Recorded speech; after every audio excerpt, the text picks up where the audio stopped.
What's up, y'all? This is Zach with Living Corporate. And you know how you got 12 days of Christmas, right? We're doing this thing 12 days of podcast. So that's 12 days of podcast leading up to Christmas Day and a little bit after because it's 12 days. Really excited about this. Want to make sure that y'all hear some of the great content that we have in our vault from early this year that we didn't release because of timing or scheduling and coordination, but we're still really excited about it. So the next thing you're going to hear is a conversation that we had earlier this year. Really hope that you check it out and you enjoy it. And before we get there, we're going to tap in with Tristan.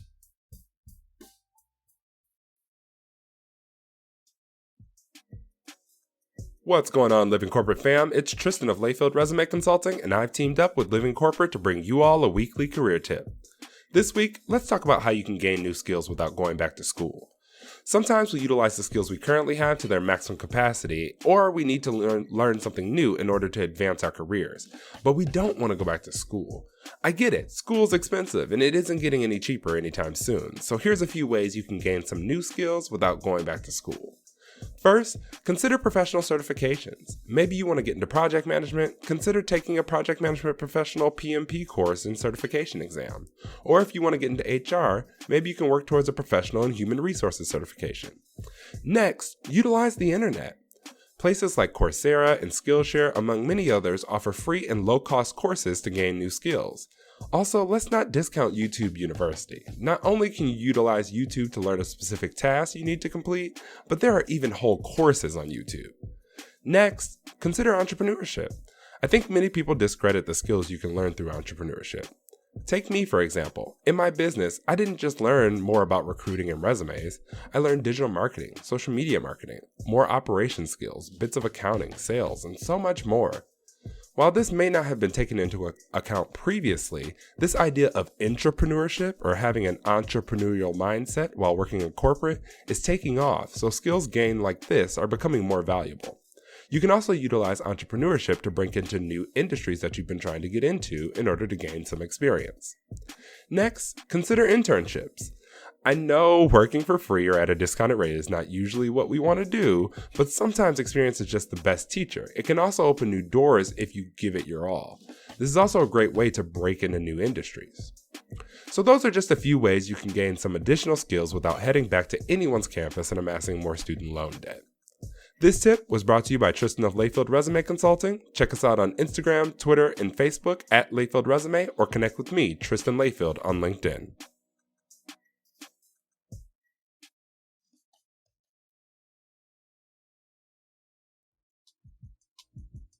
This week, we have Kenneth L. Johnson. Kenneth L. Johnson is the president of East Coast Executives. He's a diversity recruiter, TEDx Harlem organizer, and a TEDx speaker, a Forbes career coach, Google Learning Center NYC facilitator, host at the Career Seeker Show, and a host at the Urban League's Jobs Network. Now, look, I could read this whole extra long profile because he's been featured in Black Enterprise Magazine. I mean, he's been all over the place, right? But I want to make sure that we actually get to Kenneth and we can talk more about what he's been got going on, his background, his journey right now. Kenneth, welcome to the show. How you doing, man? Man, I'm good. I see I'm in the right place. I was listening to the intro. I'm like, all right, I'm in the right place. What I do. Now, look, I would be remiss to not ask, how are your friends and family and loved ones during this time? Man, you know what? I appreciate the consideration. It's been rough. You know, we're here in Harlem. So, you know, New York City is the epicenter of this thing right now. COVID is ravaging the residents of New York City. So we've had, you know, some losses close to us, family members of the team. I sit on a call every Monday with members of the New York Urban League. I'm the diversity recruitment consultant for the New York Urban League as well. And there hasn't been a week that's passed that someone on that team, and it's a team of 11 people, I believe, that someone hasn't lost a family member or a really close friend. So it's been a challenge, you know, internally, and also a challenge with some of our clients that we support. So, you know, prayers to everybody across the world, across the globe, right? Because this isn't just a New York thing or a U.S. thing. This is a global pandemic. So it's been rough, but we're here.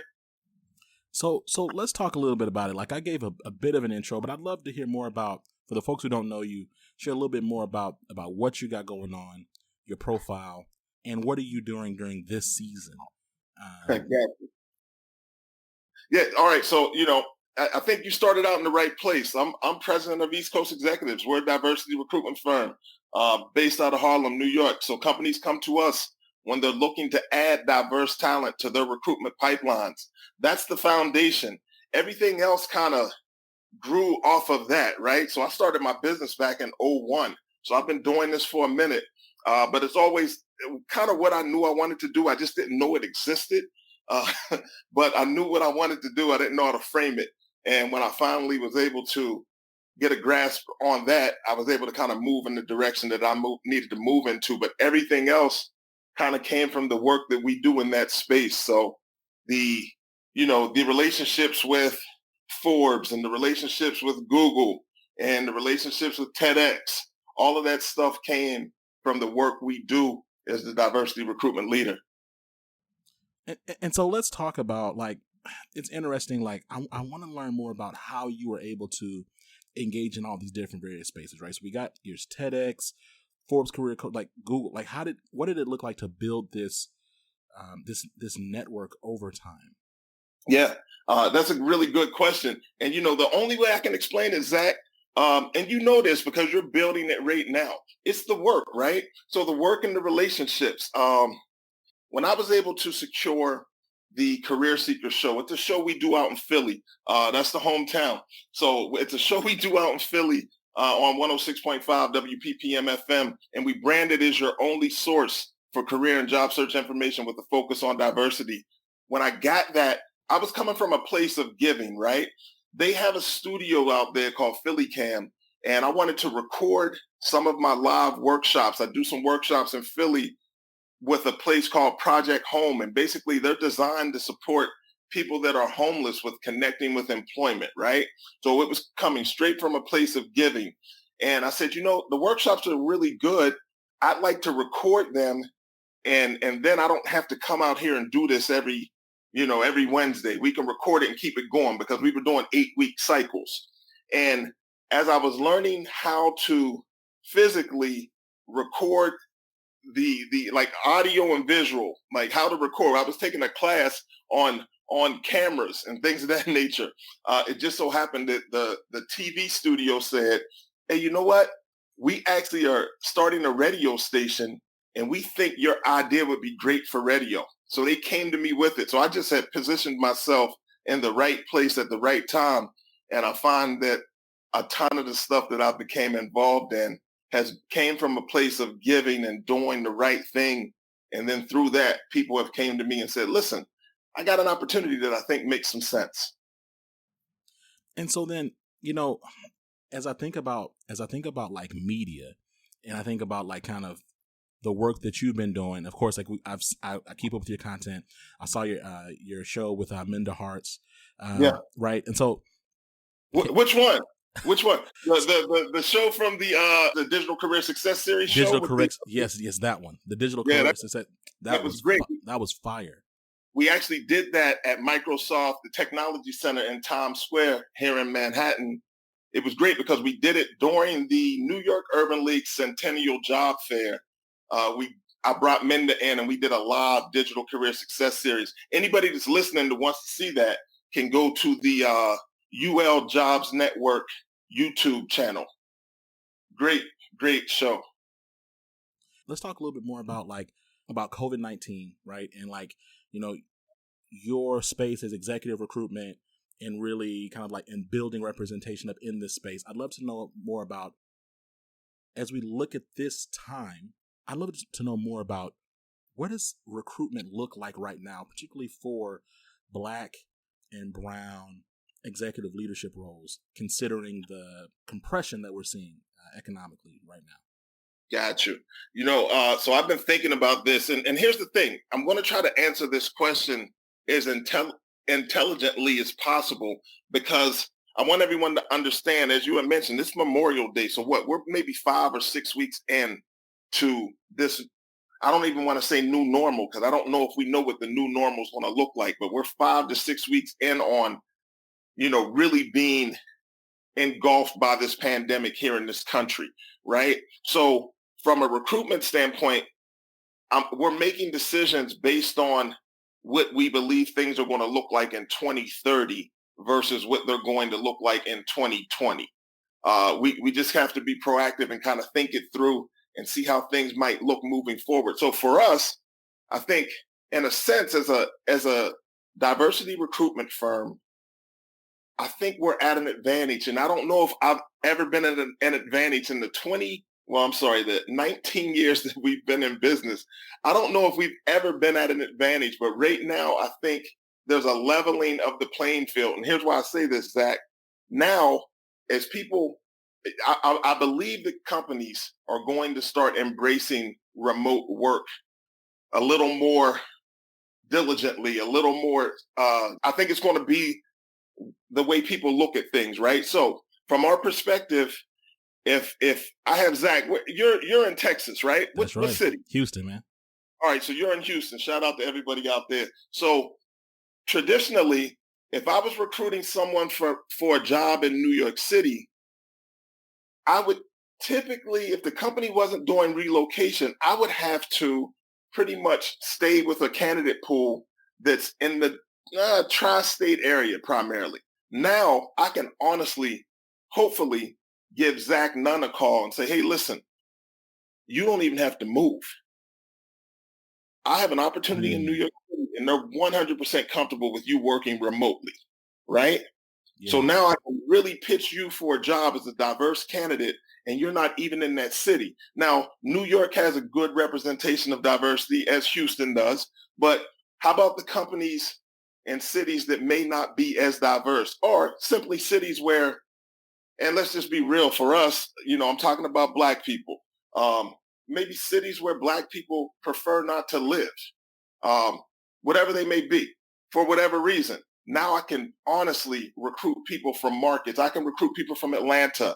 I can recruit people from Houston, and I can send them to cities that maybe they haven't looked at in the past, but because it's a remote opportunity and they may only need to travel to those cities a couple times a month at best, that's an option now. Right.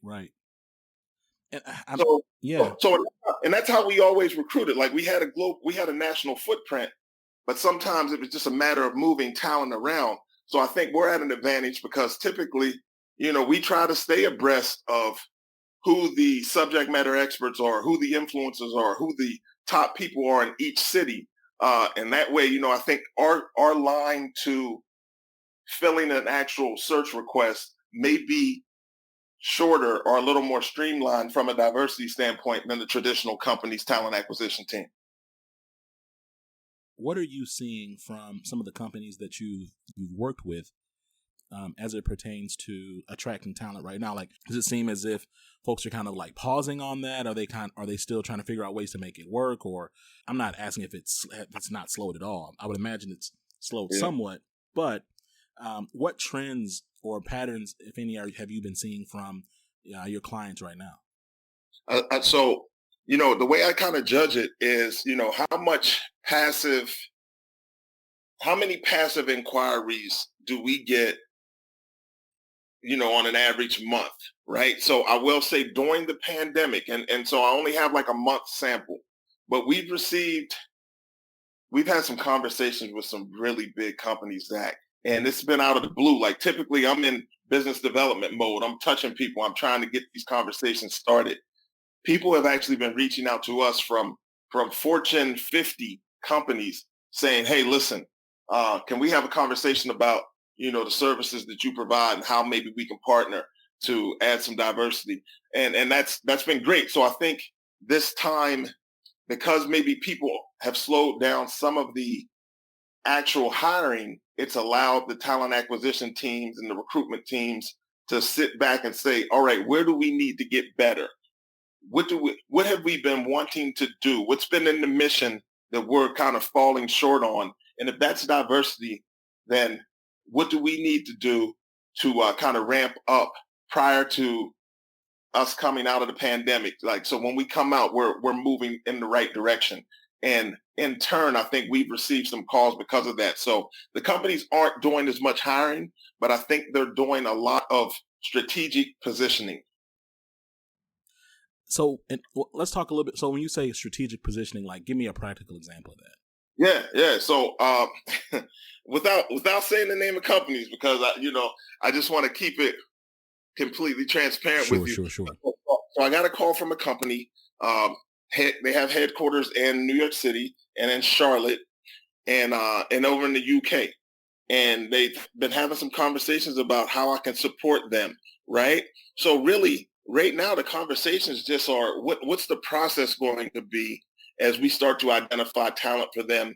What segments of their industry would it be best for us to support? Of course, we like to come in mid-management it would be great C-level, but typically for us, it kind of looks like VPs and directors and things of that nature.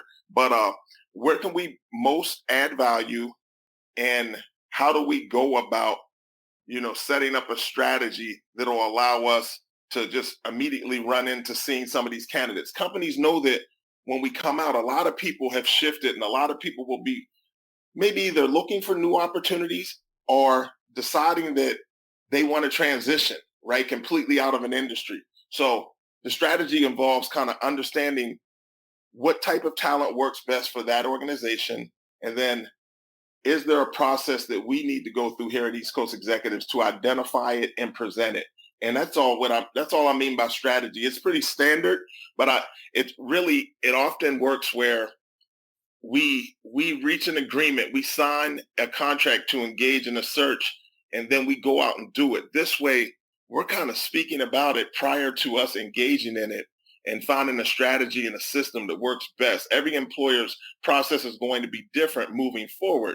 So are you going to be bringing these people in to meet your team directly? And if so, what's that going to look like, in the COVID-19 pandemic, or even coming out of it? Or are these going to be virtual interviews where they never meet the members of your team until they might meet them for 6 months? So it's just a strategy around how we effectively do it moving forward.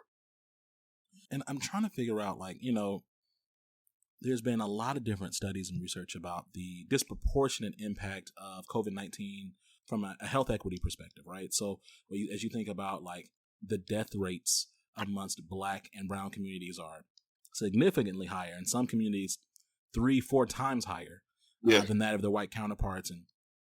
And there have also been predictions about the impact that this is going to have for Black and brown folks and when it comes to unemployment, right? In terms of who will be laid off, furloughed, and who will not be, and who will somehow find some hedge of protection somewhere. And I'm curious, have you had any conversations or any discussions with folks around how to mitigate that? How to mitigate Black and brown folks catching the worst of this from an employment perspective as the economy continues to adjust to the pandemic. Man, I think you have access to my calendar, apparently. It's crazy. So I want to say it was probably about 9 months ago, give or take. McKinsey and Company came out with a study, and they have a study about the future of work in Black America. So with that being said, I've been reaching out to some people about having a national conversation around that topic. Wow. So we're going to have a conversation. Now, I think it's going to be right before Father's Day, because I'm actually trying to get it to be focused towards Black males. Apparently, automation will affect Black males the most because we're in a lot of roles that can be automated. So with that being said, I just wanted to have a conversation about what that looks like for us and what we need to do to lessen the effects of automation on Black males and Black people in general, right?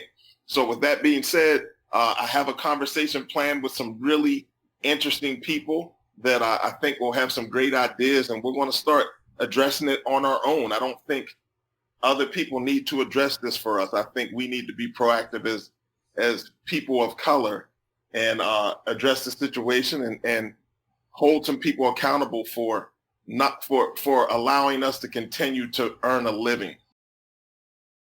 Yeah, I mean, it's really concerning to me, and I recognize that Black men, we do have a position of privilege here and that we benefit from patriarchy. And I'm not saying that we're at the bottom rung. I believe, and I think multiple studies in American history points out that Black women are at the bottom of the rung.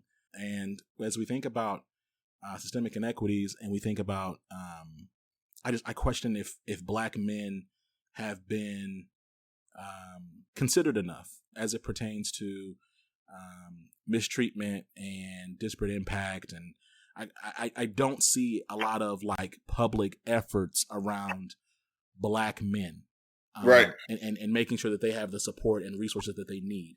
And I find that curious. I'm not a psychologist.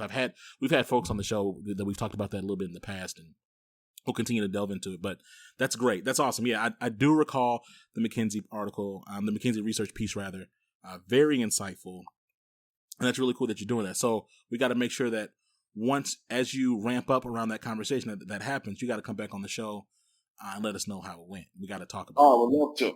Yeah, I would love to. I'm excited about it. It was just something ever since when I saw the study, last year, the end of last year, it's been on my mind. It's really been on my mind because it's real. And here's the thing with COVID-19.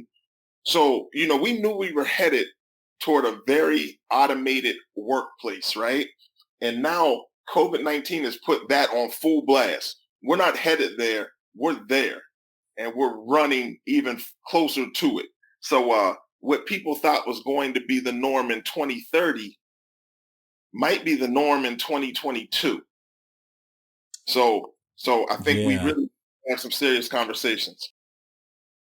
I don't want to hold you too long, but I'm curious about, you said you had some clients and some folks y'all have had some conversations. What are some of your biggest points of advice for those who are in the middle of a job search right now, or those who are considering to look elsewhere, considering the climate today? Sure. So here's the thing. More than ever, I think the advice we typically share, and we do a class at the Grow with Google Learning Center here in New York City on job search networking. And I think it's more important now than ever. Zach, just naturally. So you're out here, and I know you've had some family changes and things of that nature, but you've consistently reached out and said, hey, I know this is going on, but I'm committed to getting this done. And my commitment to being here because of the importance of your platform. I love your platform. And I just, I want to add value. And I think it's a great place for me to kind of share pieces of my story. But here's the thing with people that are in a job search or looking to transition now, there are so many people that are taking this time as time off. And I think the separation will be all the people that continue to plow ahead, even though there was a pandemic going on, but people that continued to be active on LinkedIn, continued to network strategically with others just to try to position themselves for conversations coming out of this. Those will be the people that kind of really, really move out of this quickly, right? Or those that move out of this with the least amount of impact. I really believe that's the advice I have for people. Like, continue your process. If you were in a job search or if you were looking to transition prior to this, I hope you continue doing the same work and maybe even ramping it up a little more, because people have been really receptive to a lot of virtual networking, and there's been opportunities. There's been more Zoom webinars and things of that nature than you can imagine. Be active, get out there, start reaching out to people on the back end of that. And I think it'll pay dividends. Look, y'all heard it right here. I agree with you too, that it's like, we have to manage this time differently, right? Like, we're not working from home. We're in the middle of a pandemic. There are, folks respond to working from home or being at home and feeling stuck at home differently. And then you have different living situations and all different things. So it's not to minimize or dismiss the reality of some of those challenges. As we all navigate those different social and mental health contexts differently. And it's also about thinking through, what does it look like to take advantage of some of the extra time you have, if you're privileged enough to have the extra time. Sure. Right. And so I'm right there with you. Man, Kenneth, this has been a super dope conversation, man. I'm really excited that we were having you on the platform. I want to make sure I give you space to plug, the 11 places that are blessed to have you, and make sure you have space to talk about those things, man. So it's your space. You go ahead. Now, listen, man, again, I just think that, you're doing a great job with the platform, you and your team. Kudos to you guys. All the stuff we do, people can find out about by going to eastcoastexecutives.com. That's the website. You can find out about the Grow with Google stuff. You can find out about the Career Seekers show. You can find out about the Urban League Jobs Network show. You can find out about the events that we do with the New York Urban League. Anything and everything that we're involved in is there on that portal. So it's a one-stop shop for us. That's incredible. Y'all, this has been Living Corporate, okay? And this has been Zach. You've been listening to Kenneth L. Johnson, president of East Coast Executives, diversity recruiter, TEDx Harlem organizer, TEDx speaker, Forbes career coach, Google Learning Center, NYC facilitator, host of the Career Seeker Show, and host at the Urban Leagues Jobs Network.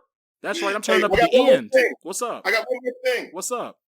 Yesterday, I had to announce that we postponed TEDx Harlem. We postponed 2020 TEDx Harlem.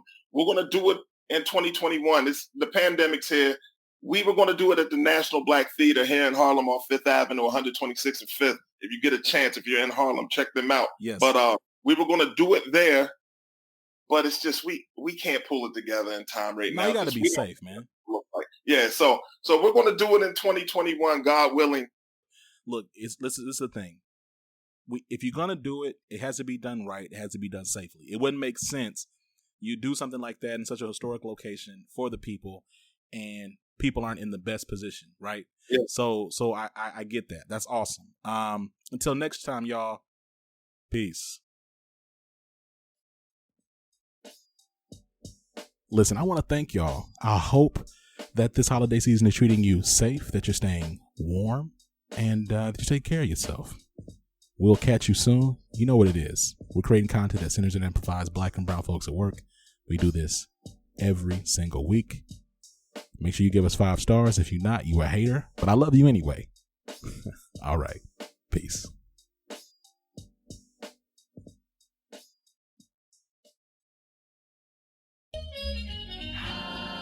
Living Corporate is a podcast by Living Corporate LLC. Our logo was designed by David Dawkins. Our theme music was produced by Ken Brown. Additional music production by Antoine Franklin for Musical Elevation. Post-production is handled by Jeremy Jackson. Got a topic suggestion? Email us at livingcorporatepodcast@gmail.com. You can find us online on Twitter, Facebook, Instagram, and living-corporate.com. Thanks for listening. Stay tuned.